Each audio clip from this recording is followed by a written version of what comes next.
What's going on, guys? Welcome back. Another edition of Holy Try Football Podcast. It's me, AY, coming to you from the beautiful state capital, the Commonwealth, the red state of Pennsylvania. To my west, D-Berg, what's up? Not much. I thought about it. Not angry, not happy. Just. Are you happy about the lures, though? I mean, You're not getting your hopes up. no, definitely not. Fair. To my east, my far east. Far east. Ken. Good morning. Good Happy morning, Thursday. all. Happy Thursday. Enjoying some brisk weather. It's definitely no longer summer here in Japan. I'll tell you that. I got the last gasps of it, though, in China. It was 94. It was 94 the first day we got there. Oh wow. 89 for a couple of days, and then it got Celsius. chilly. Nah, not Celsius. Not in the bro. not in the seas. That'd be crazy. But Are they Fahrenheit over there? no, they're seas. They're in the seas. Okay. In the 30s. It was in the 30s.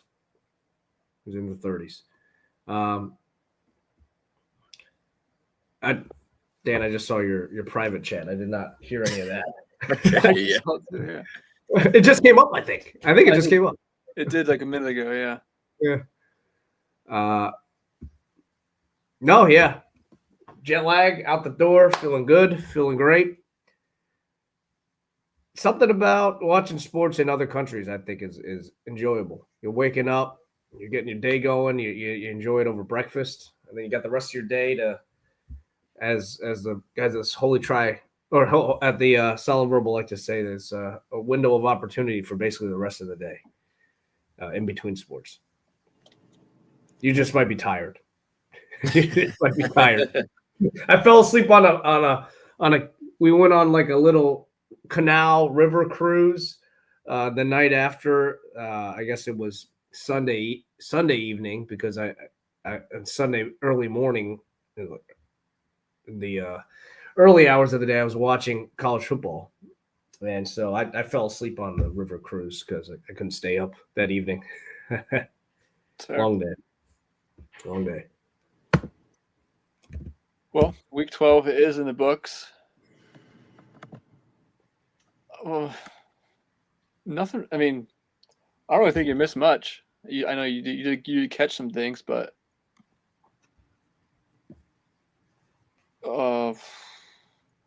thinking back, I mean, what about Georgia State?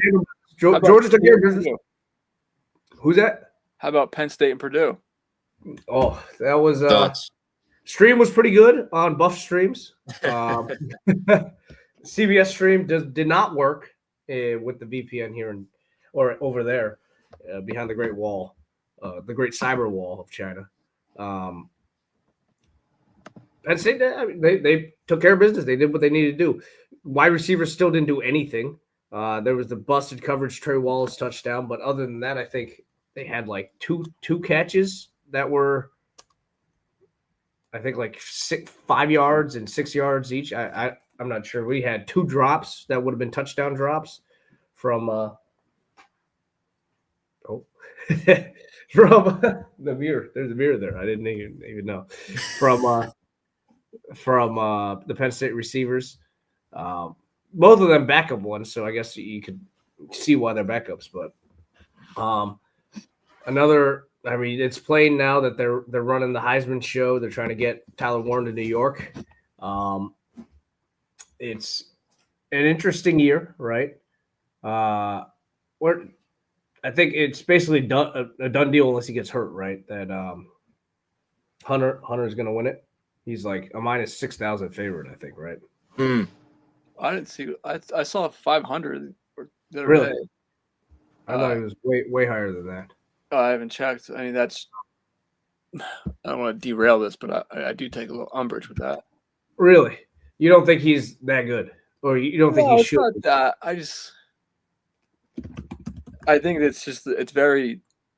I know it's a weird year. A dangerous word, but I mean, we know Heisman is very narrative and media driven, and once a few factions start running with it, I mean, yeah, he's having a great year, but I mean, even his last game, like the stats you see are good. He had that gift wrapped a pick. They force fed him a rushing touchdown at the end.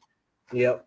But if you look into some of the scouting stuff, he was getting beat left and right last game. And he was getting torched. But you can't see that in a box score. That's true. That's So true. it's like, I think most of these guys are under the rug.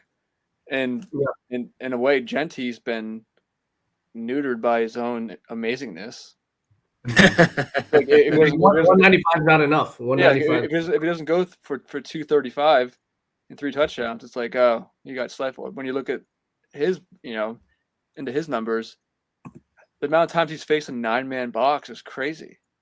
All right.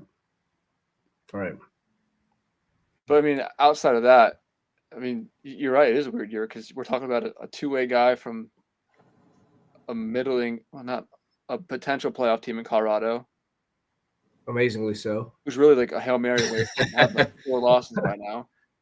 And Yep. Genty, a running back from Mountain West. So What if Rourke goes 12? no better year for Penn State to force feed the tight end, get him 200 all-purpose yards, try to get him to New York, right? Yeah, I mean, I'm looking at the Alar still has better odds than him. Really? I don't even see Warren on the board here.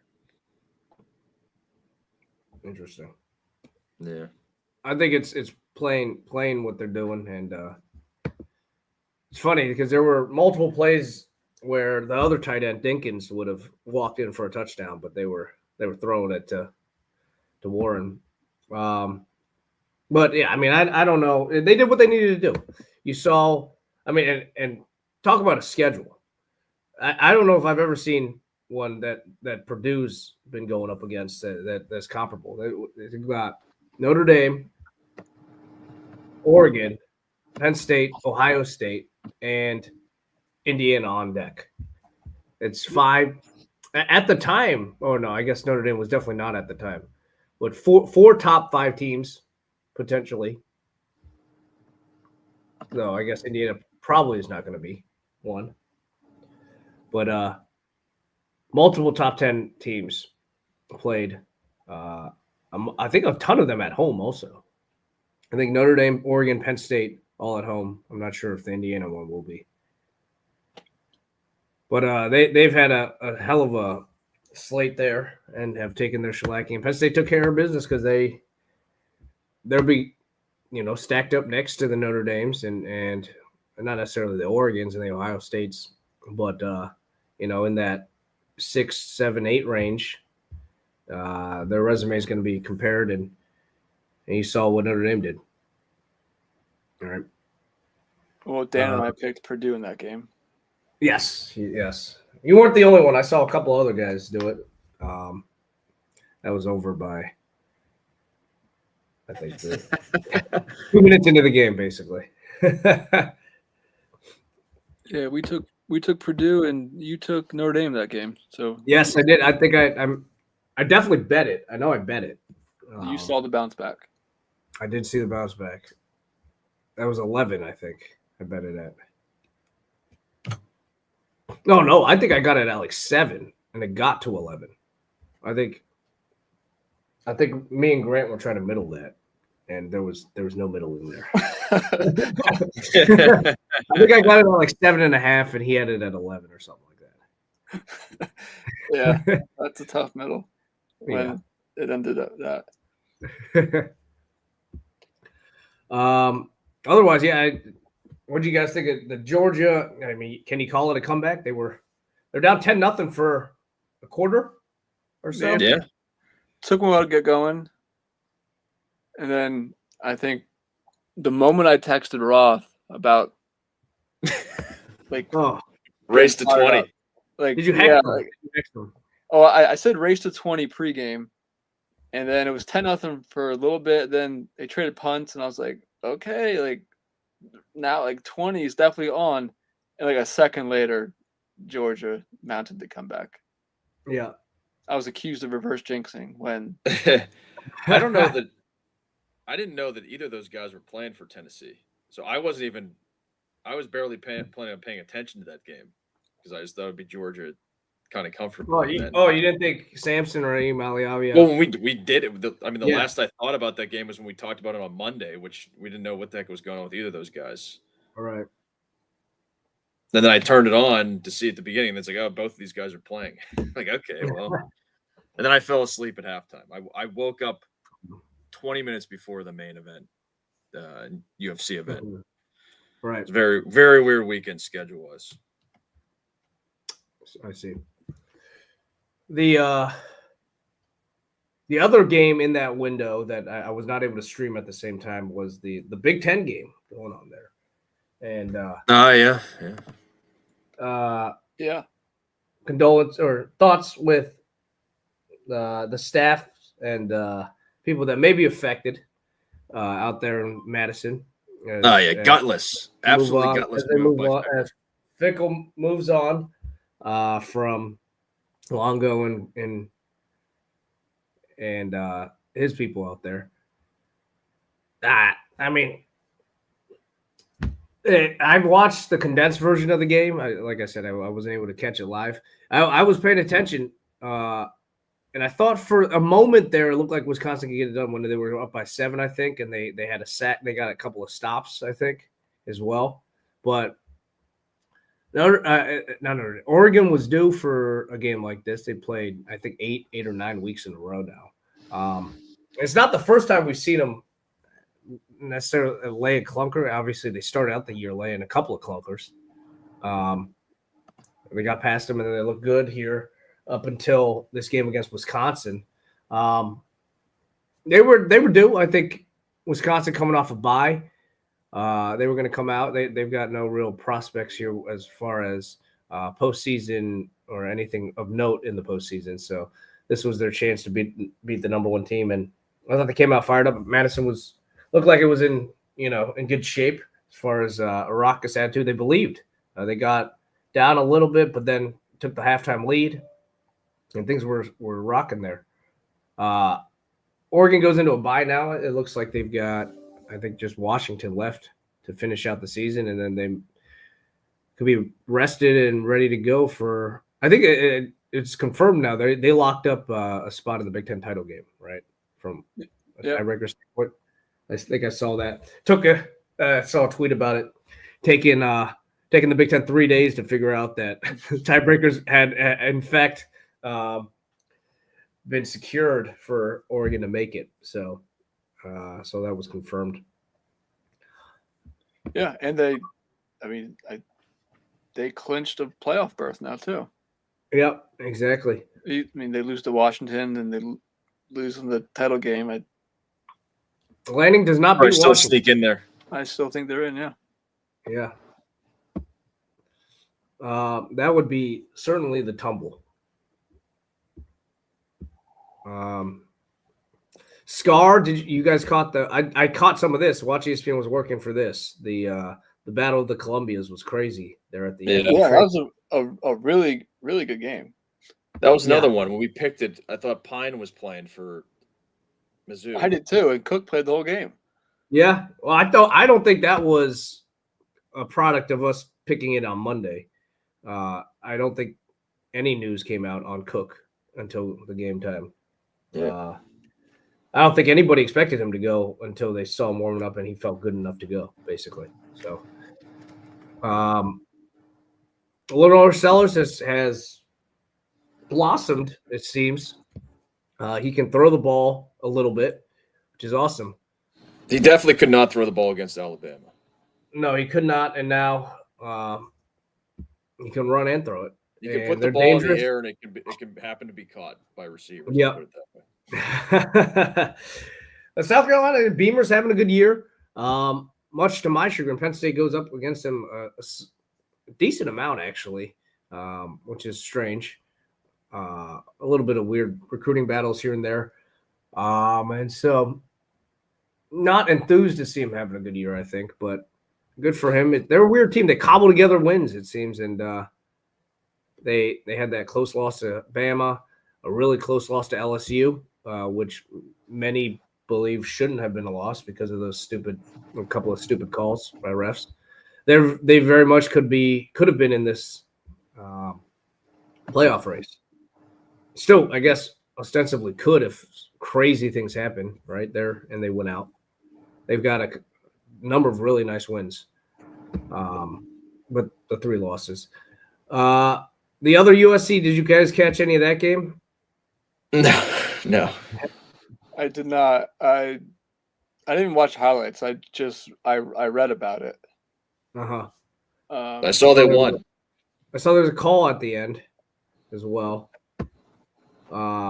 What call? What, like a no call? I think there was a pass interference or non-pass interference. I forget what it was, but I did watch that. I should say I watched like the. There was a non-pass interference call that could have been called, but then I think they weren't calling it all game, so like nobody should have expected it to be called, I guess, especially at the end of the game.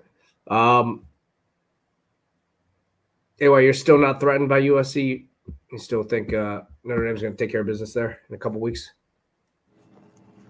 Threat. I don't want to say threatened, but I mean, I know we'll get. That's their Super Bowl, like Wisconsin. Yeah, like Wisconsin. There's only 2 games left, and one's against a ranked team and one's against USC. Yeah, I mean, I think just like you mentioned with Oregon, there had a clunker.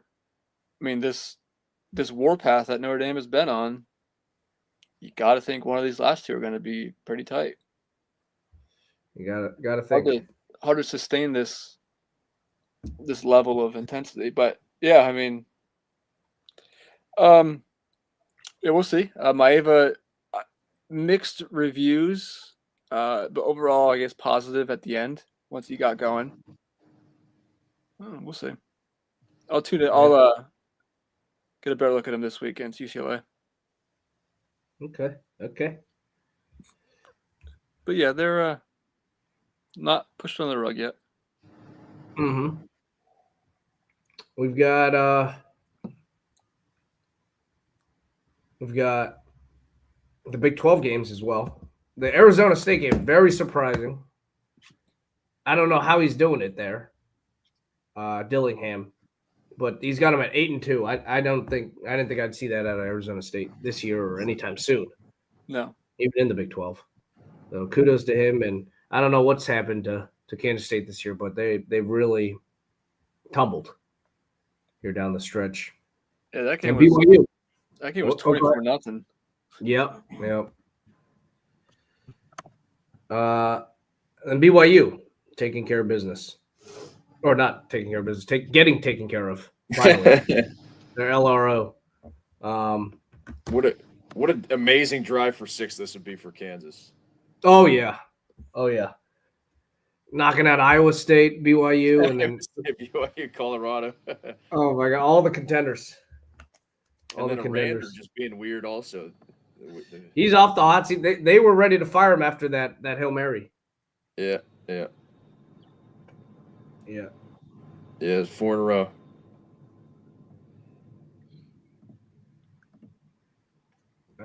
Who we got? Who do we have left here? You guys want to talk about your games? Yeah, I can jump in and talk about mine. It was very weird. Just added to the list. It's been an entire season of weird results. Pitt getting down, getting back into it, taking the lead even. And Ken, I'm sure you're just trying to be polite when you said I thought Pitt had it. I just never liked the kind of Pat Narduzzi infamously, the Pitt football coach. I forgot I wasn't saying his name.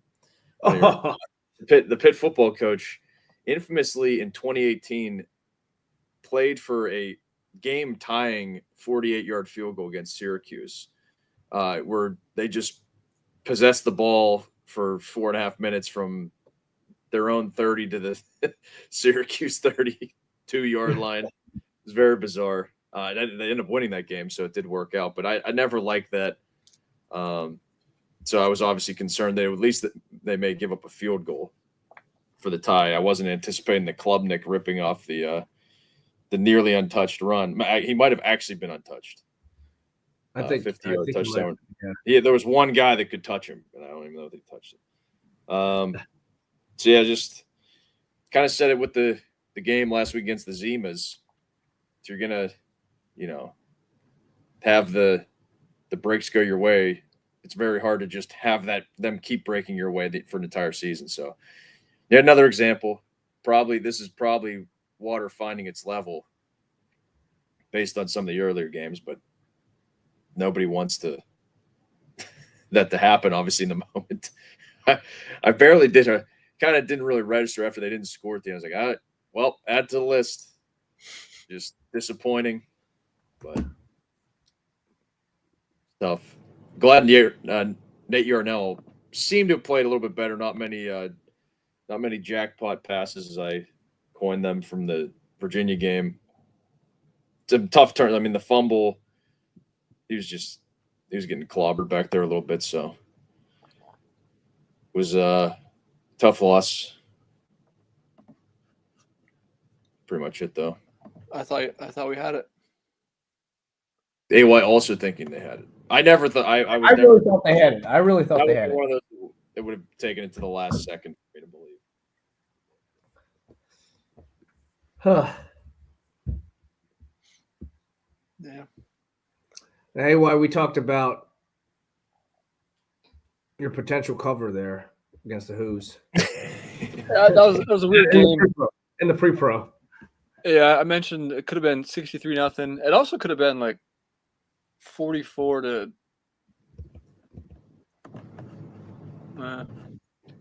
They fumbled in Notre Dame territory once, but Calandria, the true to himself, that gunslinger, he was just. They got down 14-0, and he just started going into screw it mode. He's rolling out and just slinging it, and I think he had 3 picks in the second quarter. He was getting hit. Oh my gosh, yeah, not even. Oh man. Then they brought in the Musketeer. They got to 35-0. I mean, they dug their own grave pretty much by they fell behind, and then it was 7-0. I think for end of the first quarter. Notre Dame was going 3 and out. Just another one of those games. Just so many penalties. They need that is just. It's been their Achilles heel. They haven't been like turning it over. They've just been hurting themselves with penalties. They just cannot get going. 1 of 10 on third downs.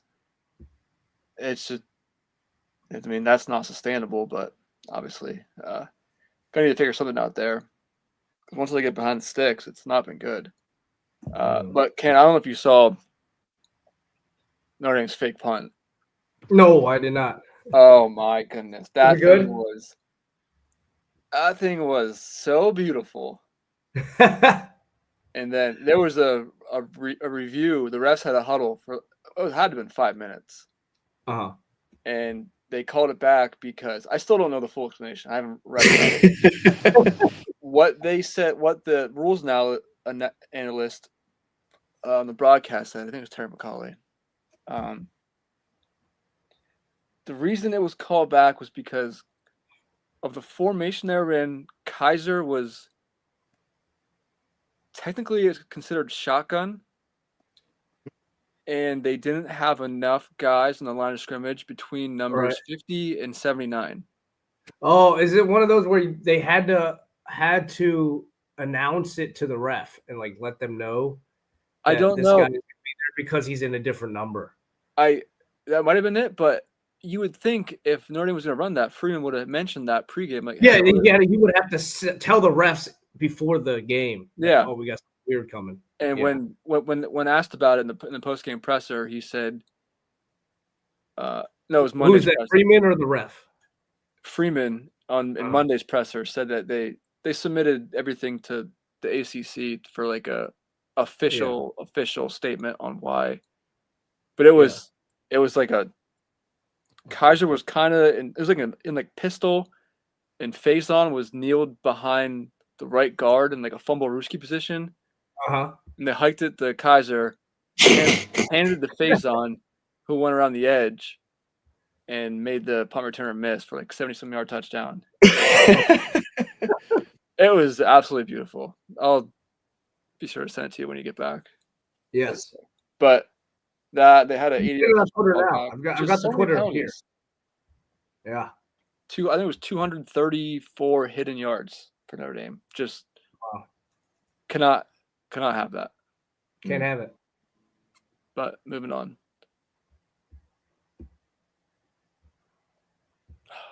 Yeah, the sweet play. And we mentioned, I guess, two more things. Boise State with that incredible cover, and Louisville with the incredible meltage. Yeah. Oh yeah. Disgusting. Good for the tree.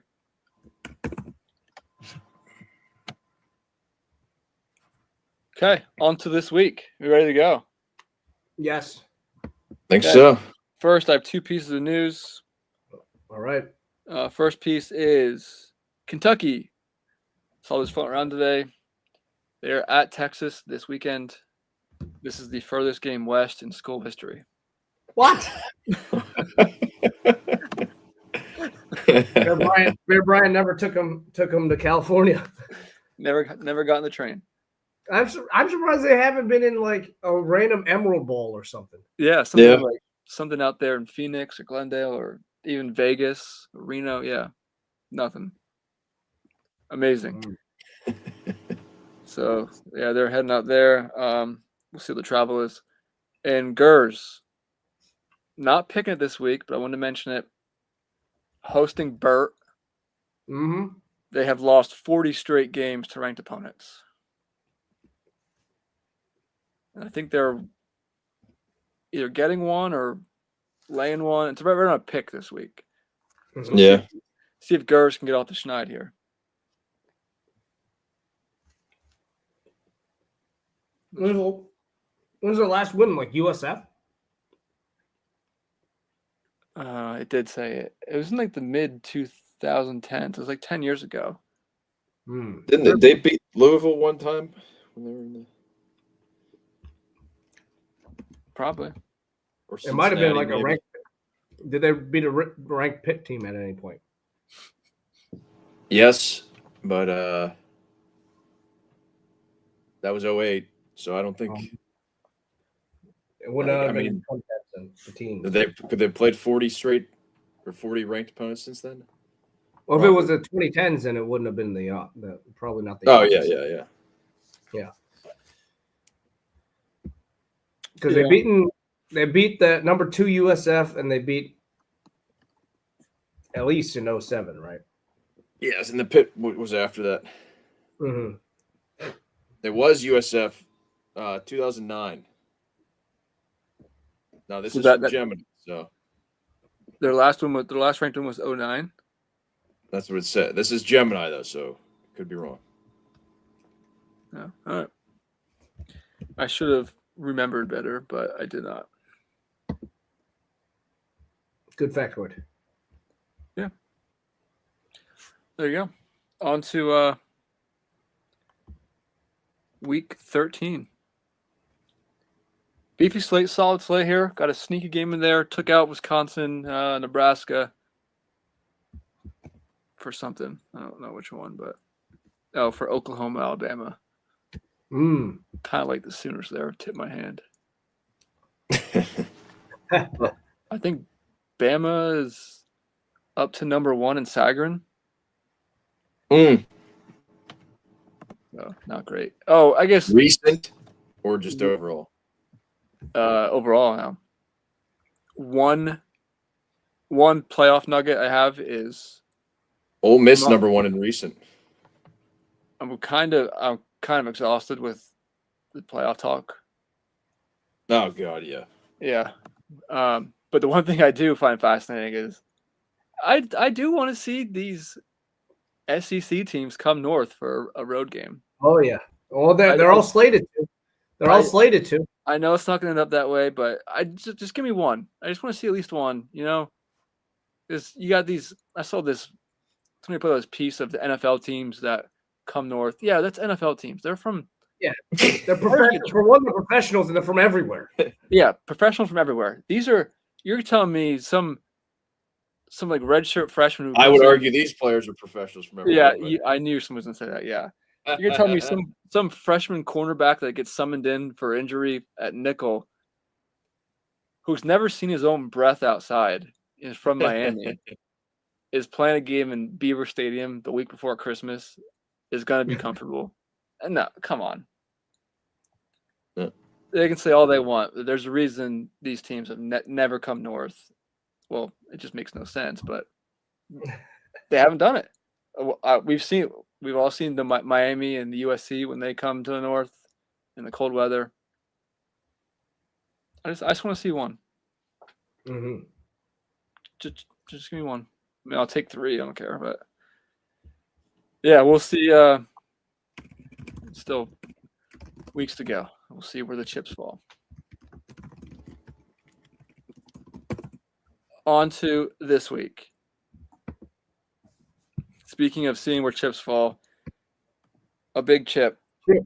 Chip Kelly. Chip Kelly versus a big chip that we want to see where they stack up.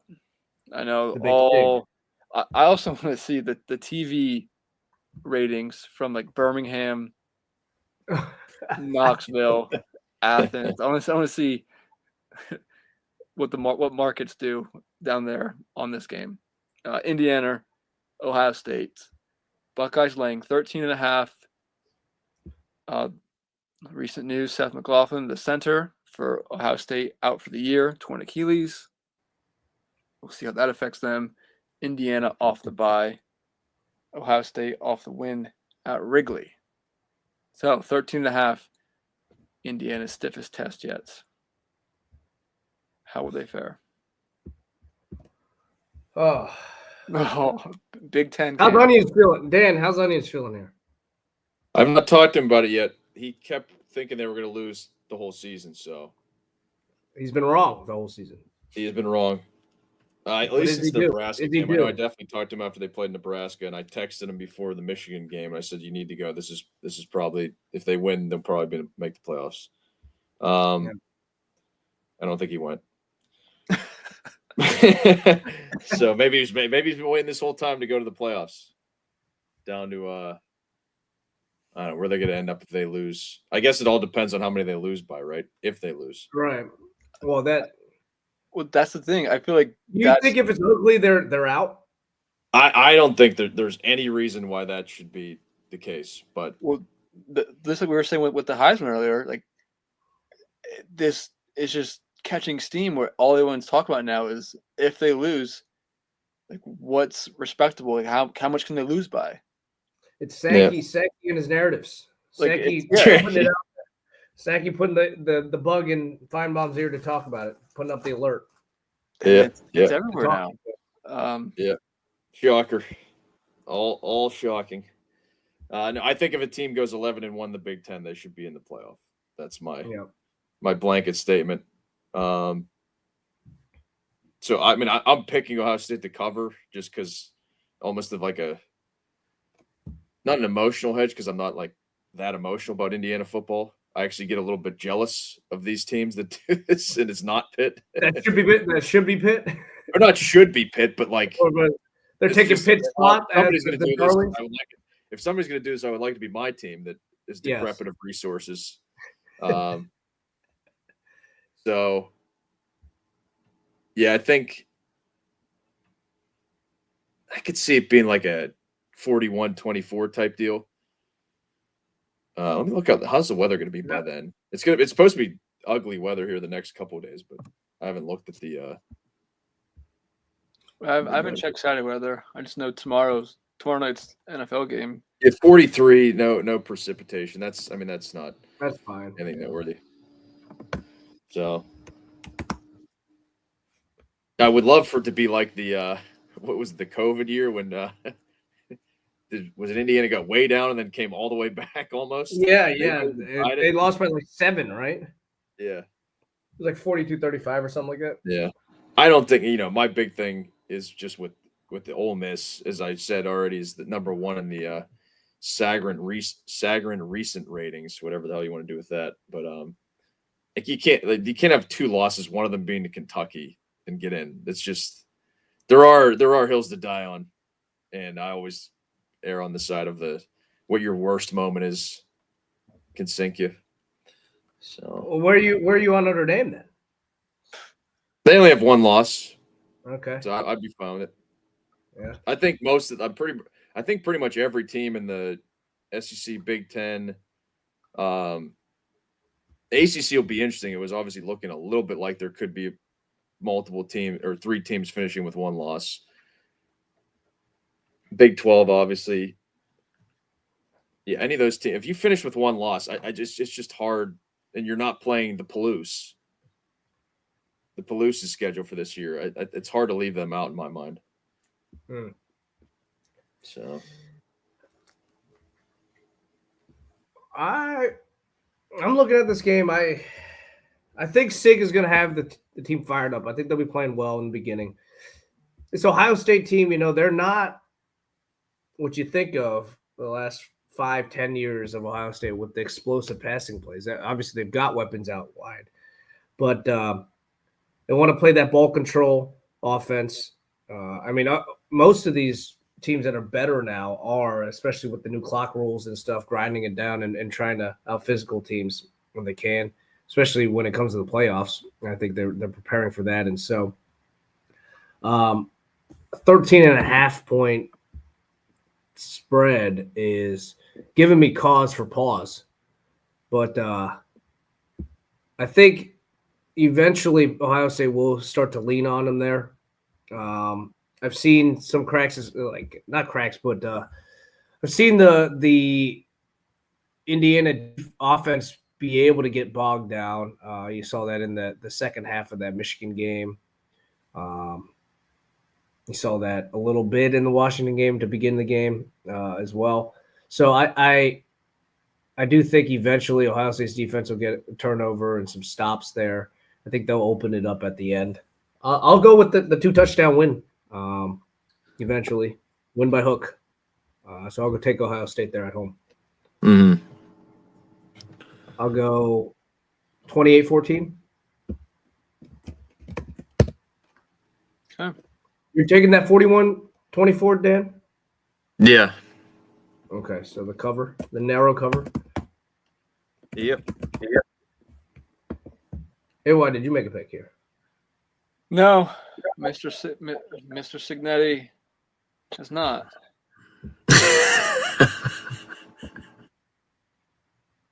I've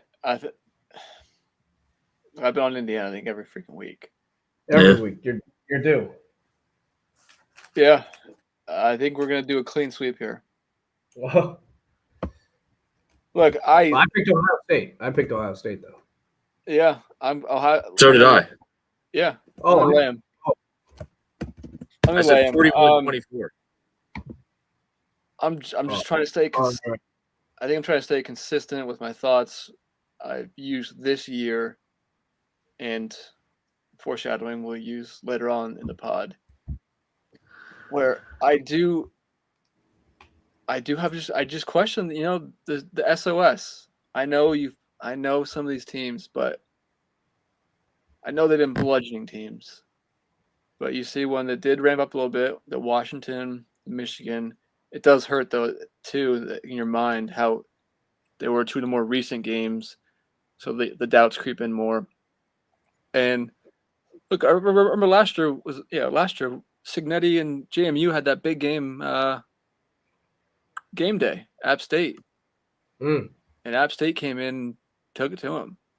It could just be a one-off, but I want to believe in Signetti a ton, and I hope they play their butts off. But I just need to see it against a proper team here. And I'm not saying they get their doors blown off, although I guess I could see it, but yeah, I'm gonna go with right with you guys, 14 to 17 point game. Okay. Do you think there's any Big Ten shenanigans? Ooh. Just keep it close so that they get the other team. They don't, or maybe even Ryan Day throws a bone. That guy, he doesn't have bones to throw like that. He needs to worry about his own shit. He's got to keep the bones to himself. That's true. And also, what is I guess They also what don't need style points, which is always the interesting thing. What the other thing isn't talked about is what if Ohio State loses this game? Yeah. They're probably still in. Yeah. I think so. And with the with the Penn State road win, I think they're in off. But I mean, they're on the road in round one probably. Oh yeah. Yeah. Oh, they're definitely on the road. Come on, because they don't. I mean, yeah. And I guess one final thought: if Indiana wins this game, are they number one? I think they have. Their win would be better than Oregon's. Oregon was at home. Indiana's would be on the road. I think that you have to put them number one. I mean, it's just the poll, but yeah, I think it'd be cool to see. Yeah. A la Mississippi State. What's the rest of Oregon's schedule look like compared to Indiana's? They've got a Boise State win, which is good, a really good win. They both have a Michigan win. Oregon, yeah, but that Boise is aged better over time. Yeah. I mean, the Boise win's a top 10 win. They were what 20? They favored by 3 touchdowns in that game. I believe so. Yeah, 19, something like that. Yeah.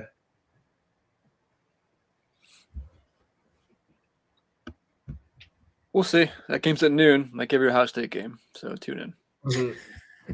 Ohio State with one road game the whole year. People don't talk about it. It's hard. It's hard to recruit when all your games are noon games. You can't get anybody in time for those games.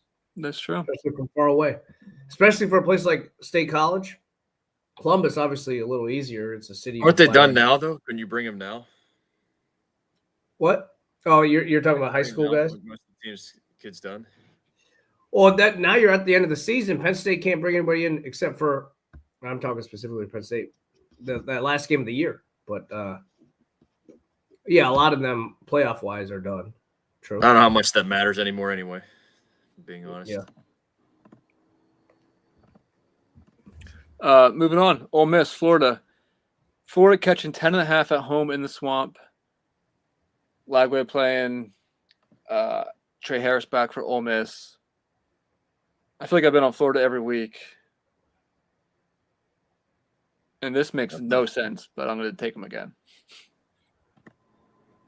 I really don't like this pick, but that's, I think, why I'm going to do it. So give me Florida. I guess Napier just keeps finding ways to have this team play up. And Ole Miss, like Dan mentioned, number one, Reese and Sagarin. Did Ole Miss coming off a bye?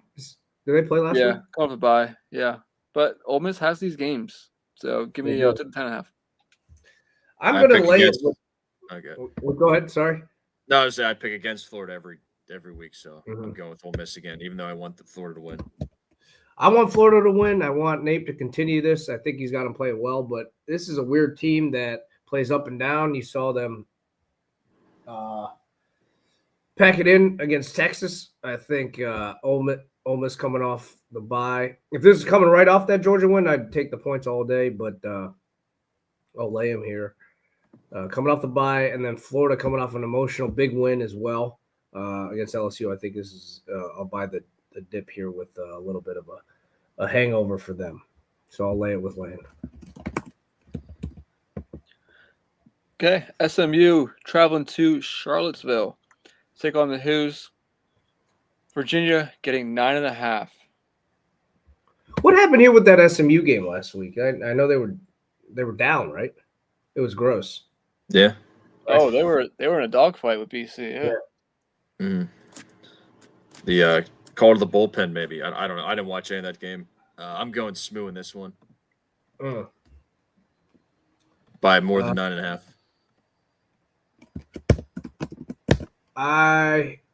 We don't know who's going to be playing here right, Calandria or the Musketeer, or they could be playing both. Who knows? Neither of them got hurt. It's just... Neither got hurt. Correct.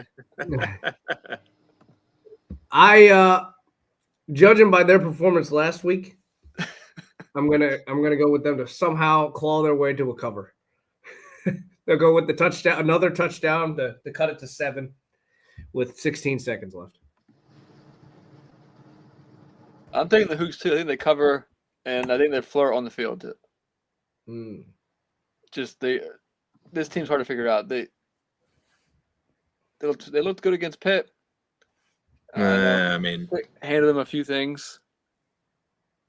It took them a little bit. The second half they looked better, but SMU just, I don't know. I'm just still not all the way in yet. So I'll take the points. Okay. Moving out west to Tempe, BYU taking on Arizona State. Sun Devils laying 3 here. Scatterbo, Levitt. is he finally back? I'm just gonna say. I saw Jaden Rashada's in the portal. Oh, he's gonna be like Mitch Mustaine and be all over the place. Yeah. I think let's just put that other nail in this coffin. That's been. Yeah, I'm going Fork. Yeah, I'm just. These nails have been like bouncing off it for a while. Kansas got one in. Sparky's just gonna put that trident right through it now. I'll go ASU as well here. Dillingham at home.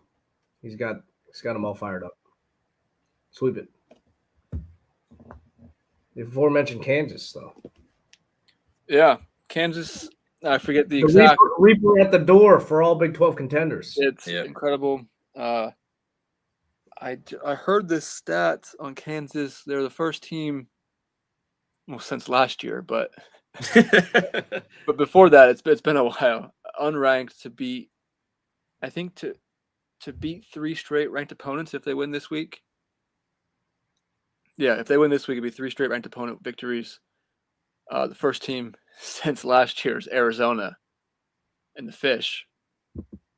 Remember that team? that team at home last year was awesome. That's right. Yeah, Fish was mowing people down there. That's right. It's true. So Kansas looking to join that club, which is small, but I know it's recent. Kansas +3 at home, technically in Arrowhead against the Buffs. They do it again. This is my favorite game of the year, I think. Really? This might be my favorite game. This game is gonna be awesome. This game could be fun. Yeah. That for sickening reasons, it could be Auburn A&M. Because of that line, that's. Whew. I'm gonna go Kansas here too. I know I was off from last week, but I think that was because I was so tired of BYU. I just wanted to pick them. So it had nothing to do with Kansas, but Daniels and Neal, the way this team's playing. Yeah, the Buffs, a little bit of SOS stuff there as far as good teams' offenses. So, yeah, give me Kansas. Okay. I'll take Dion here to continue the train. Somehow, Ben loves Dion now. They're putting it together, and I'll keep it coming for them. I would still say they're benefiting. Yeah, they're still benefiting. They're benefiting from a lot of bad play, I think, on the other side. But you got to give them credit for forcing some of that bad play. Taking advantage of the opportunities. Yes, I would do that. Yes, taking advantage of the opportunities. I will. Daniels has been playing better of late. I think it'll be a good game, but I think 3 points is just too little here for Kansas. I'll go 4-point win for Colorado, 34-30.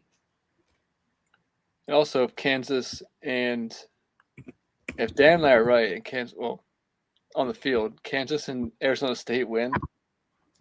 Who knows who's in the catbird seat for that Big 12 then? Yeah, because Iowa State still has. Well, Arizona State would be in, right? I don't even know. They play 9 conference games. They're 8-2 right now. Do you know who I think I saw has a chance still? Baylor. Let's go crush some beers, Mountaineers. Oh, SOS. SOS. I think they still have this weird shot. Well, they only have 3 losses, so yeah, I mean. Everybody's got 3 losses in the Big 12. Yeah. We'll be out here next week, and somehow UCF's gonna have a shot. Yeah, Gus. I want the ultimate blender. I want to see this web of tiebreaker scenarios going into next week. Well, we'll get into the SEC, right? Yeah, that. Did Roth was he just pulling out of his keister that it's Alabama, or is that actually? No, it's true. Yeah, No, Alabama's most in. of the tiebreakers Basically. are Bama's favor. If all goes to chalk, it's going to be Alabama and Texas. Texas. Yeah. Oh yeah, Texas if they win. But if Texas loses to A&M, who will it be? Alabama and who? They didn't play this year, right? They play at the end. Texas and Alabama? No, they didn't. If all went to chalk last year, I'm thinking of. If all went to chalk, but A&M, but Texas loses. If Texas loses, and if LSU would have won last week, then it would have been Bama versus LSU again. Oh my God! But LSU lost, so you gotta recalibrate that. Georgia probably gets in if Texas loses, right? Just based on the strength of schedule. I guess a quick aside: who is the best SEC team right now? I think highest ceiling I think is Ole Miss. I'll still go Georgia. Georgia, I think, is actually. I think I'm gonna go Bama. Yeah. Or Bama, yeah. But I don't think either of you two are wrong. I can't argue that. Yeah. I think we agree it's not Texas, though. No, I don't think it's Texas unless viewers. You can't get bitch slapped you can't get your tits slapped like that against Georgia at home. Unless Rogan on the sideline. Market turnaround. Then unless there's market turnaround from viewers, I don't think Texas. I think there's a pretty significant ceiling on Texas there. Agreed. Threw this one in because it's the only Pac-12 game of the year. So let's just acknowledge it. Washington State traveling to the Beavs and Corvallis. Get your chainsaws out. The Cougs with the big L last week. That's tough. Oh, gosh, yeah. Beavs catching 12.5 at home. And I'm backing them here. The Pac-2 championship. I have a lot of respect for John Mateer, the Wazoo quarterback. Guy's a gamer.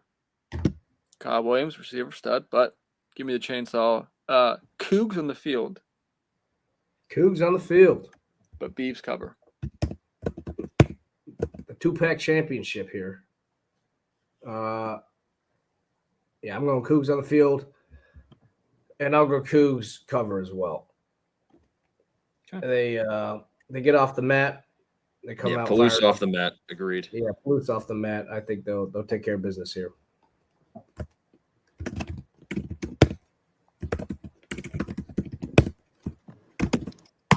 Okay, Bama, Oklahoma. Bama laying 13.5 in Norman. Oklahoma stuck on 5 wins. Trying to get to that bowl, but it's going to be tricky. Bama, as we mentioned, in a good spot to reach the SEC title game.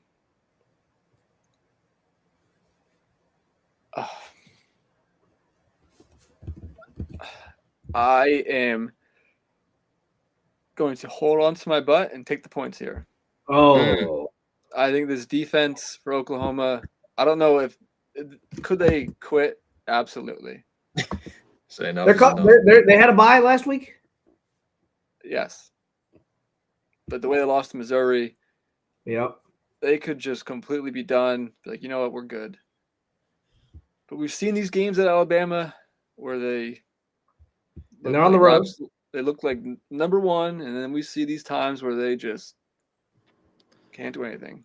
So I'll take the points and not feel good about it.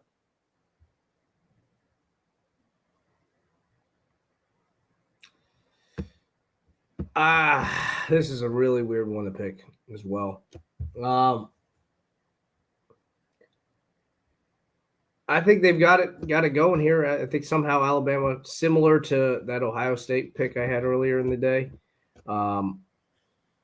I think somehow they'll get a 2-touchdown win just by the skin of their teeth and cover by hook. I'll go 35-20. Oh no, 21 is way too many points for that. Yeah. that offense. I'll go like 27-13 win here for Alabama. Alabama for me as well.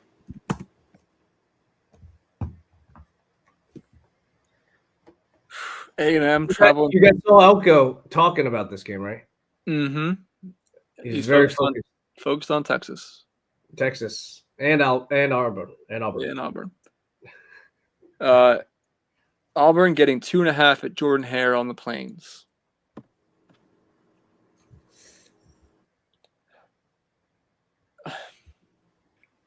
I kind of want to agree with you, Ken. What you said last week, how that A&M win isn't really that great. I kind of agree with you. I don't think they're that good. Not that good. It's a good win on the road. Like, yeah, I know what you meant, but like, are they that good of a team? I don't. Well, they'll have their chance to prove it here next week. I will tell you this right now. Look ahead is 7.5 for next week. I will be 1,000% on A&M. Oh yeah, 1,000 probably on the field. that place is going to be absolutely Amazing. I cannot wait for that game. That's a night game. They announced it. Yes. Just because of all the stuff on behind the scenes with those two teams. I'll be enjoying it at lunch, at lunchtime. A little bowl of ramen. As for this week, I know it's a huge look ahead spot. I'm gonna say A&M steals this one with like a 60% win expectancy. Post game, obviously. I don't know how to do it, but I think A&M just somehow finds a way to steal this game and win by 3. I'm backing Hugh. Which means I really want to pick Auburn. Dan's backing you. Hugh has not got one of these yet, right? He's 1-5. Yeah. Gets one. I like the pick. I'll go Hugh also. Somehow he gets it done. Who did they beat here? I'm looking. Who's the one SEC win? Kentucky. Stoops. What does Stoops do this year? Kentucky's all over this pod for not having a game being picked. I don't even know if they're playing again. You know what? I don't even know if they're playing again this week. They're going to Texas. Oh, they're farthest. That's right. The furthest west. I'm sorry. Yeah. You're right. They beat Ole Miss and they lost to Auburn. And then that's it for their SEC schedule. Were they gonna play Louisville last? Yeah. Commonwealth Clash. Mm-hmm. Let's close out with the crosstown out in LA. That's where UCLA is and USC, if you didn't know. Both. Both sides wearing their home uniforms. Stanford Steve did mention we owe Deshaun Foster an apology for how much he was ragged on. I think that's fair. Doesn't mean he didn't look incredibly overwhelmed. Both are true. UCLA catching 4.5 here at home for what I can only imagine will be a non-enthusiastic crowd either way. I'm going to back SP Plus likes USC big here. So I'm going to go with that as a confirmation bias for canonized SOS to get USC going. Maybe they get their 6th win here and they take their foot off the gas next week. We'll see. Oh. Or if they lose here, then they completely just go in the tank. Who knows? Yes. Who knows? Notre Dame has to get by Army first, but I think USC gets by UCLA here.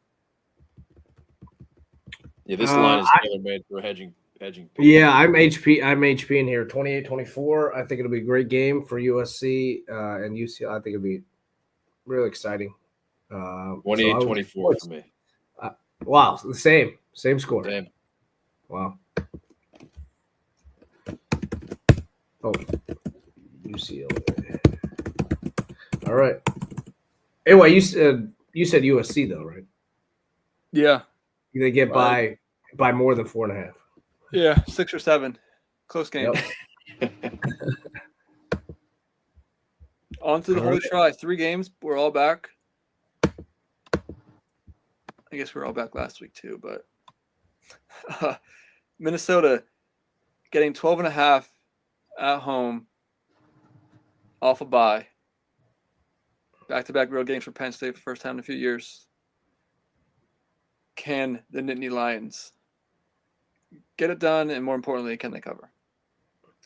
Well, we've seen this Minnesota, or not this Minnesota team, but Minnesota as a program absolutely derail Penn State seasons in the past. 1999 comes to mind immediately when they were number 2 and lost at home on a last-minute field goal.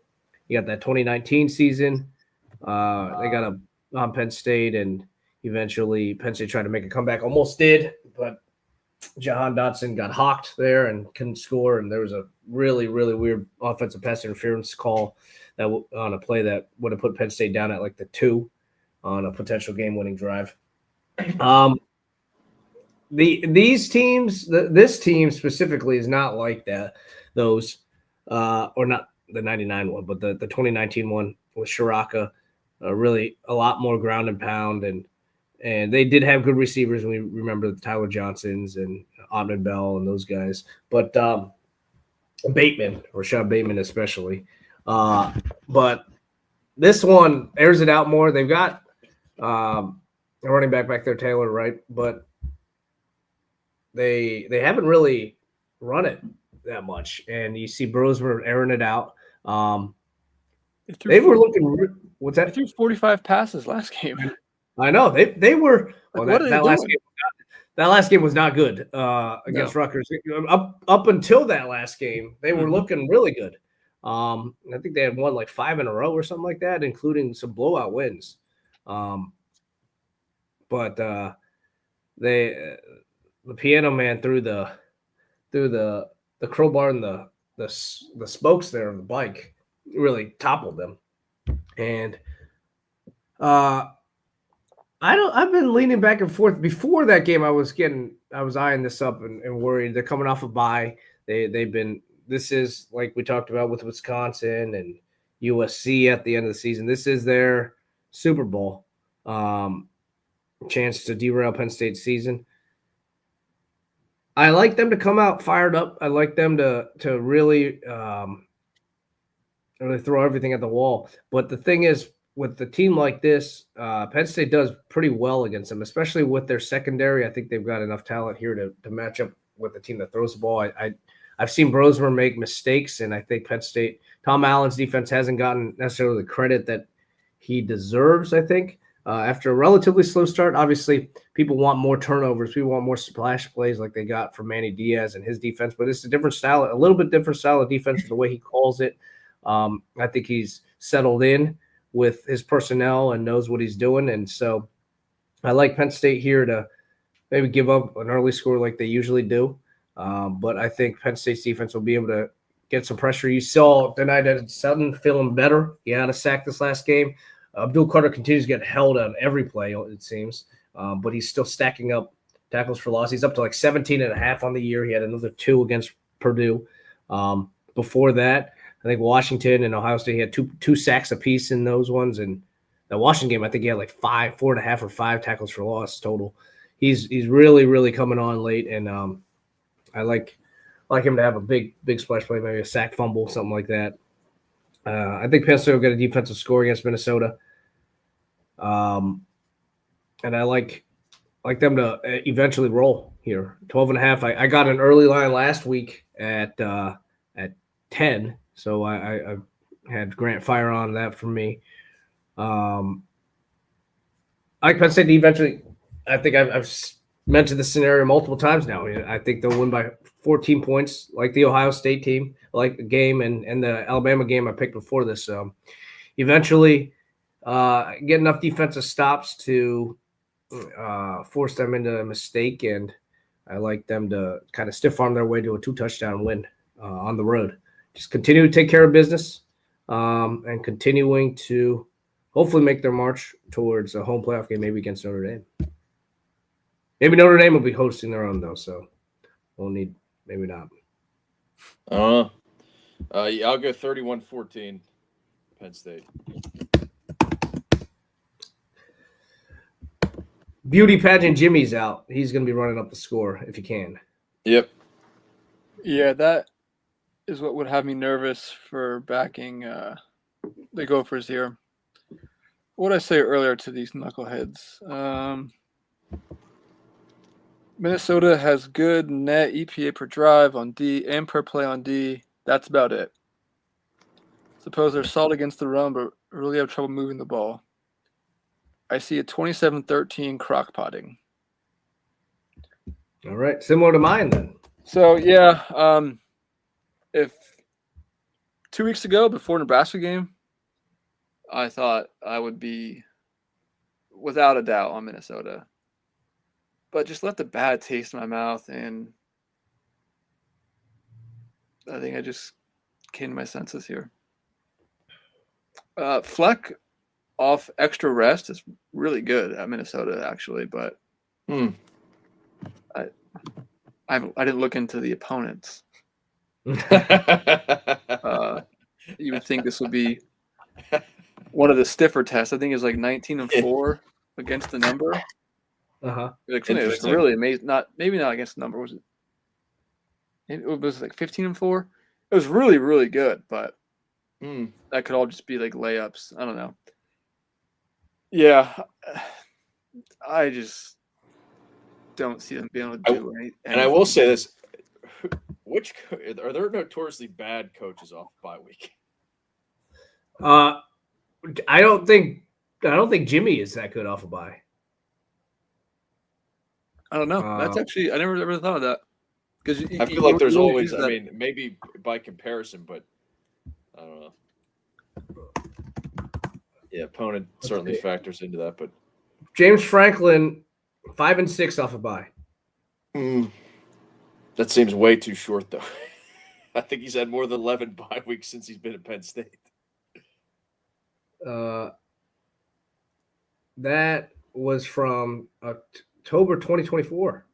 Yeah, that's from this year. So I guess bye weeks are supposed to be a good thing for football teams, but that hasn't always been the case for Penn State. Under James Franklin's leadership, it is 5-6 all time coming off bye week. However, if you don't include PSU's two most recent bye weeks against Kent State and UMass, they're 3-6 against Big Ten opponents. Not great. They're way too light on that. If Fleck got hired after Franklin, it has. That's weird. Yeah. Who's that? The fucking Daily Collegian? No, that's Ryan Snyder, 10-24-24. To be fair, they did play Michigan or Ohio State in 6 of those 9 games. All right. Well, that's something we'll have to research and maybe drop a note to Ryan Schneider. I will go through each season. I will go through each season. Was that 2014? So if you're looking at one a year up until recently, you're looking at one a year. 5-6 is 11, so that's 11. Yeah, that makes sense. Right, he's in his 9th year now, right, or 10th year. So they only had one bye week all that time. Yeah. Up until this year, basically. So this was before their recent one, so he won again. So he's 6-6. So he's 6-6 How does now. Fleck have so many then? Unless I mean, Fleck has played in some week 0 games. Yeah. He's played in some weird week 0 games before, I'm pretty sure. Or he's always in like that Thursday night slot, I feel like, to open the season. Yeah, it was just like 7. It was like more than a week, so like mini buys are included. For Fleck. Yeah. I listen to these. I take in too much information while I'm running, so like I can't like pause and look it up. I hear. You're the exact opposite of Andrew. Andrew goes raw dogs is running. It's crazy. Yeah, I do sometimes, but when there's pods to listen to, I listen to them. I've been falling behind here in China. It's been difficult. I keep downloading them, and then I just don't have time to listen to them. All right. Well, this will be the shortest preview I've ever done for Pitt game. Pitt's going to won't win dive too deep. because Show is the quarterback. That's all. Staying true. Yeah.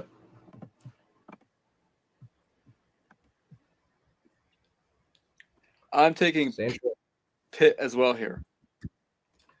So you're not worried about your I think Louisville. You're not worried about your SOS. I don't know who wins actually. I just know Louisville always plays close games. Mm-hmm. And Pitt gets off the mat here. It's a one-score game. Either way, but I'm taking the points.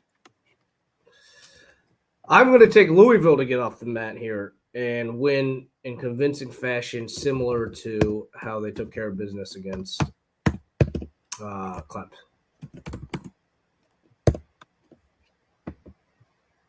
Last week was just absolutely disgusting, and so I think they'll get things righted here this week.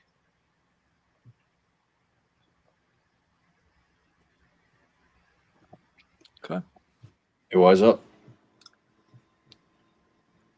Notre Dame Army, Yankee Stadium. Technically Notre Dame home game. Technically. So they have the ticket allotment. I don't think it would have mattered if they did or they didn't have the ticket allotment. I agree, but just to know, I think it could be. It's going to be 75, 80, close to 90% of a home crowd there. Army hasn't beaten Notre Dame in 66 years. That's crazy. I mean, they haven't played as much, nearly as much as Navy, obviously, but look, Army's 9-0. They're ranked. They're good. SOS is a question for sure. And Notre Dame, like we mentioned, is on a warpath, having since NIU won by 33 points a game. Haven't really played a ton of great teams in there. Haven't really played anyone good. But I say it every week, this defense, they are now number one in stuff rate, ahead of last year's Michigan defense. So I mean, it's what's the time frame? just like by number one rate. Just like per season, like their season stuff rate this year was higher than Michigan's was last year. Okay. Is it gonna last? I don't know, but it's up there. The D is it's really good, and they saw Navy. They saw an option offense. They see one every year. Al Golden, Freeman, these guys, Jack Kaiser, 64th game this week. These guys have seen option offenses. Army's going to throw everything plus your neighbor's kitchen sink at this game. Without a doubt in my mind, they are running a fake punt or field goal at some point in this game. It's just going to be whatever they got is going to be coming at it.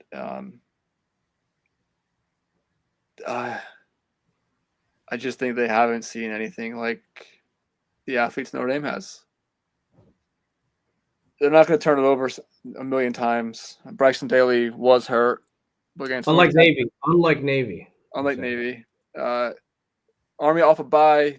Daly, if he was hurt, he wasn't against North Texas. He carried the ball 36 freaking times.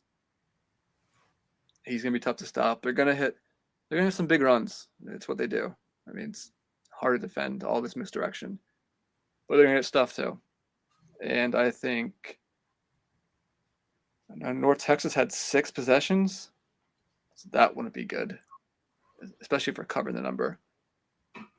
But I think this Notre Dame defense is a different animal, what they've seen. And the offense, as frustrating as it's been with penalties and third down conversions and lack of consistent receiver play, there's still Love and Leonard and Price running the ball. So I think Notre Dame wins this game. The most likely outcome for me is they cover.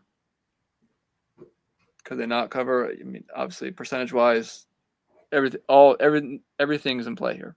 But I'm going to take Notre Dame to cover, and they will have a close game, which means there's only one left, so it'll have to be next week. Notre Dame cover 31, which is to make a field goal. They played 3 kickers last week. Jeter's almost healthy. We'll see. 31 to Eric Jeter. Done. 31-14. I think they get 2 touchdowns because I don't think they're going to settle for field goals. And they're going to break at least one long one. So 31-14, Notre Dame. I like that a lot. I'll go even bigger. I'll go 38-14, Notre Dame. Yeah, I picked Navy to cover against Notre Dame, so I might as well pick Army to cover against Notre Dame. Try and split the baby on that one.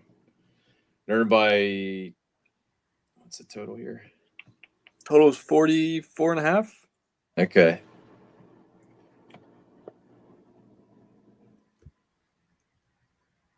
$27.17. I don't know. They cover. Army covers. I'm not coming up with a score.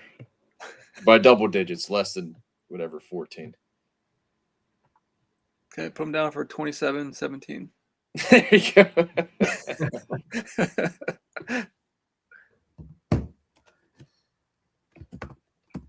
Dan goes Army. Okay. On to our locks of the week. Dan on the board, not messing around. Yeah, I should have added that to my preview, my abbreviated preview. Pitt is my lock. That guy just sucks. I'm not. This will be under protest for years if they don't cover this game or win it.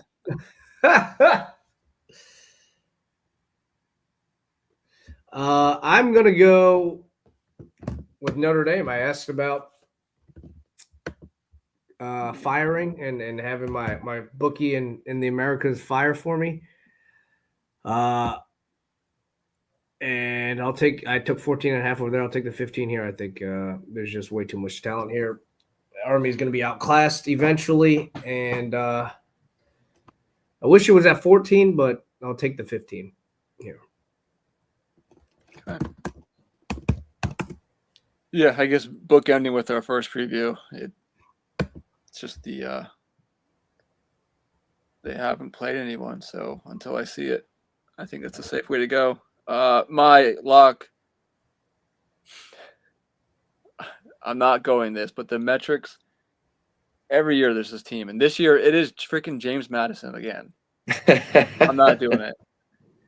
I am going, this is a sweet one. I like this a lot, actually.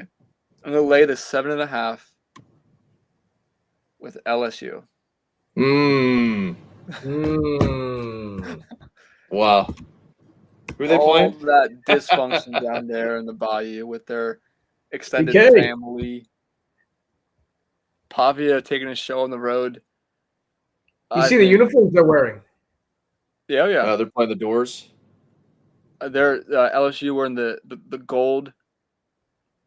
I think LSU wins this game. Don't ask me how. I think they win 41-10. Love it. Love the Tigers. Go Tigers.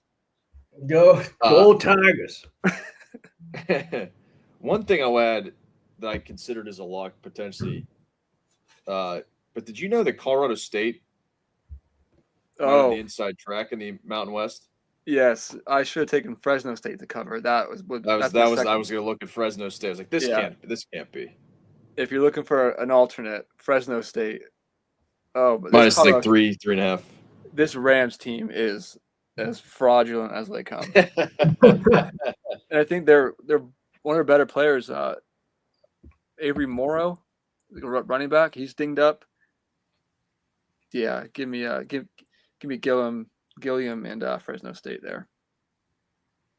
Might need to parlay that. Don't do parlays, but screw it. Screw it. Oh, and the one thing I meant to mention from the Clemson game, I touched on it in that SMU game about the guy on the second play of the game would have got called for a body slam had he dumped him. I think the same. Nah, it might have been different defensive back. Somebody got called for the body slam in the Pitt Clemson game, which is kind of funny. Funny symmetry. Because you don't see it that often. No, but we have seen it lately. Yeah. Okay, there we go. Week 13 in the books. We'll be back next week. We'll see when. We'll see when. We will. We'll see where Can is then. Can's 2 hours ahead. 2 hours ahead. 14. 2 plus 12.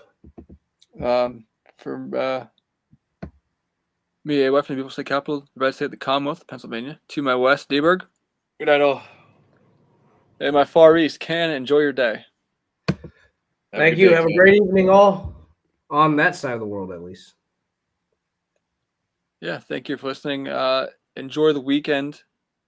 Thanksgiving is next week. And we're Sure. down to crunch time here.